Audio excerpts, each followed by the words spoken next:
55 Chinese sailors ang pinangangambahang patay matapos ang kanilang nuclear submarine ay tila mahuli na kanilang sariling bitag na nilayon upang mahuli ang mga British subsurface vessel sa Yellow Sea.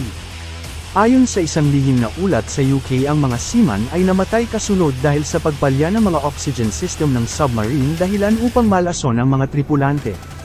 Ang kapitan ng Chinese PLA Navy submarine na 093417 ay kabilang sa mga namatay, gayon din ng 21 iba pang mga opisyal.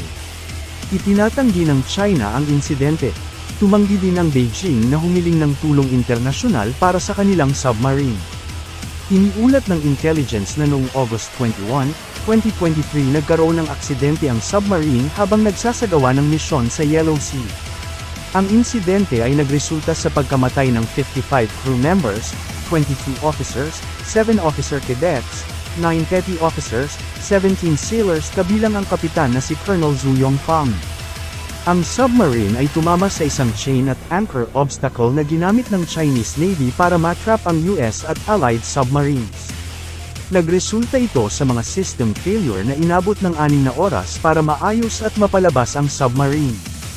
Sa ngayon ay wala pang kumpirmasyon ng hinihinalang pagkawala ng submarine ng China sa publiko. Ibinasura ng Beijing ang open source na haka-haka tungkol sa insidente. Ayon sa ulat ng UK, na batay sa intelligence report, ang isang British submarine ay naglabas ng pahayag na ito ay nangyari at nagdadalawang isip ang mga Tsino na humingi ng tulong para sa international support. Kung sila ay nakulong sa net system at ang mga baterya ng submarino ay tumatakbo ng flat, kung gayon ang mga air purifier at air treatment system ay maaaring hindi gumana. Hindi rin gumana ang pangalawang sistema ng submarine kaya nabigo ito upang mapanatili ang oxygen na humantong sa asphyxia o pagkalason. Ang Chinese Type 093 submarines ay nasa service sa nakalipas na 15 taon. Ang submarine ay may 351 feet ang haba at armado ng mga torpedo. Ang Type 093 ay kabilang sa mga mas modernong submarine ng China at kilala sa kanilang mas mababang antas ng ingay. Ang insidente ay naganap sa dagat sa labas ng Shandong Province ng China.